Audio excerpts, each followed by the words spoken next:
소요리 문답 16번입니다. 질문: 모든 인류가 아담의 처음 범죄 때 함께 타락했습니까? 답: 아담과 맺어진 언약은 그 자신만을 위한 것이 아니라 그의 후손을 위한 것이기 때문에 그에게로부터 정상적인 생육법에 의하여 내려온 모든 인류가 그가 처음 범죄할 때 그의 안에서 죄를 지었고 그와 함께 타락하였습니다. 다시 한번 문답하겠습니다. 질문: 모든 인류가 아담의 처음 범죄 때 함께 타락했습니까? 답: 아담과 맺어진 언약은 그 자신만을 위한 것이 아니라 그의 후손을 위한 것이기 때문에 그에게로부터 정상적인 생육법에 의하여 내려온 모든 인류가 그가 처음 범죄할 때에 그의 안에서 죄를 지었고 그와 함께 타락하였습니다. 오늘 문답은 아담의 범죄 행위가 왜 온 인류에게 연결이 되는지, 또 온 인류와 어떤 관련이 있는지를 설명하는 부분입니다.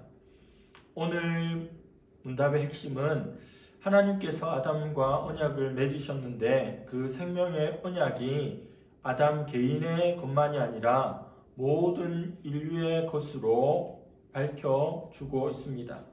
그래서 온 인류는 아담이 지은 그 범죄와 함께 그 안에서 죄를 지었고 그와 함께 타락했습니다.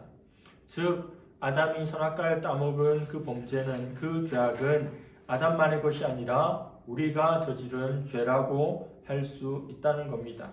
아니, 내가 따먹지도 않은 선악과에 대한 책임이, 그 죄가 나에게 있는가? 또 아담과 하와 후손이 누군가가 따먹은 적도 없는데 어떻게 아담의 죄가 우리의 죄가 되는지에 대한 의문을 또 거부하는 마음을 가질 수 있습니다. 이것은 대표성의 원리로 설명할 수 있습니다. 나라를 대표하는 국가 대표 선수들이 올림픽에 나가서 금메달을 따거나 또 축구 대표팀이 월드컵에서 승리를 하면 우리가 기뻐하고 좋아하는 것과 같은 맥락입니다. 그들이 온 국민의 대표 선수로 나가서 이긴 것이기 때문에 그들과 같은 승리의 기쁨을 모든 백성이, 모든 국민이 누리는 겁니다. 또 다른 예를 하나 들어보자면, 우리가 일제시대에 태어났다면 내가 무언가를 해서, 우리가 무언가를 잘못해서 나라를 빼앗긴 것과 상관없이 우리의 조상들이, 선조가 잘못함으로 말미암아 일제시대가 왔고 또 일제의 영향력 아래 살게 되는 경우도 이와 똑같은 그런 예라고 할 수 있습니다. 로마서 5장 12절은 이렇게 말씀합니다.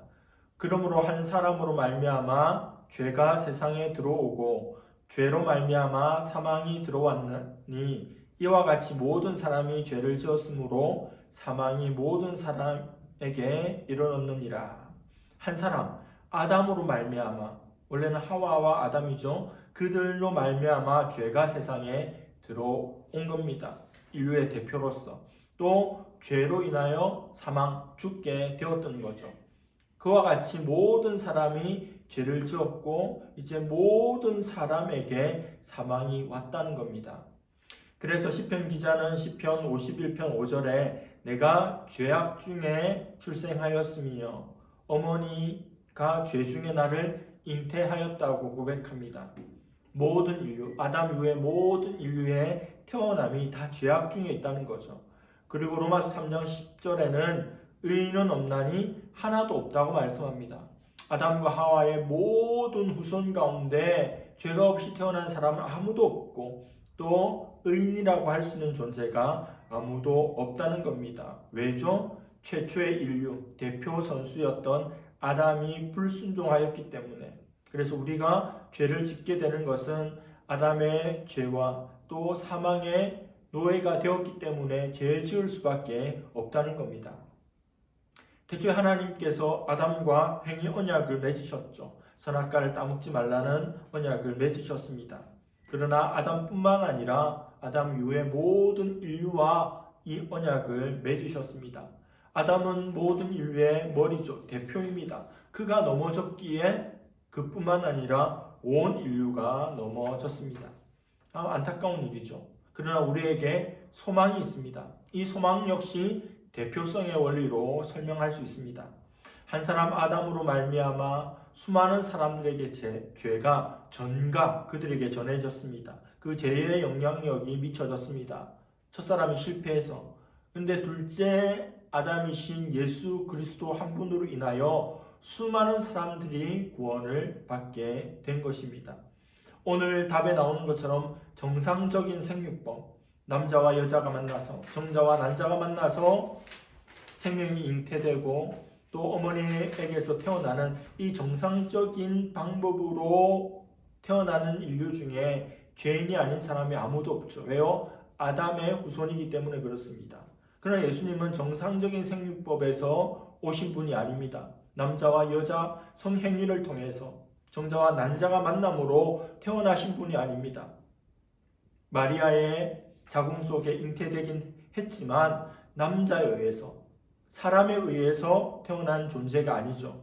누가 잉태케 했습니까? 성령으로 잉태된 존재입니다.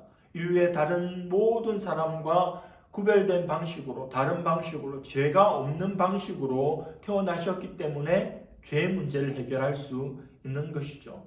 아버지 요셉과 어머니 마리아로 말미암은 예수님의 탄생이 아니라는 겁니다. 마리아의 몸을 입었지만 성령님에 의해서 잉태된 죄 없으신 존재이기에 죄인을 위해 대속의 죽음을 죽으시고 죄인을 구원하실 수가 있는 겁니다. 고린도전서 15장 21절에서 22절입니다. 사망이 한 사람으로 말미암았으니 죽은 자의 부활도 한 사람으로 말미암는도다. 아담 안에서 모든 사람이 죽은 것 같이 그리스도 안에서 모든 사람이 삶을 얻으리라. 인류의 선발 투수인 첫사람 아담의 잘못으로 전 인류에게 죄와 사망이 왔습니다. 그러나 인류의 구원 투수로 오신 둘째 아담이신 예수 그리스도로 말미암아 용서와 구원으로 바뀌게 된 것입니다. 우리는 그 은혜를 감사함으로 누리면 될 것입니다. 기도하겠습니다. 하나님 아버지, 첫사람 아담의 범죄로 모든 인류에게 죄와 사망이 오게 된 것을 대표성의 원리로 살펴보았습니다. 참으로 소망이 없는 인류이지만 두 번째 아담으로 오신 예수 그리스도 말미암아 죄와 사망이 용서와 구원으로 바뀌는 것을 들었습니다. 우리에게 베풀어 주신 은혜에 감사하고 또 구원의 감격으로 살아가는 우리 모두가 되게 하여 주시옵소서. 예수님의 이름으로 기도드립니다. 아멘.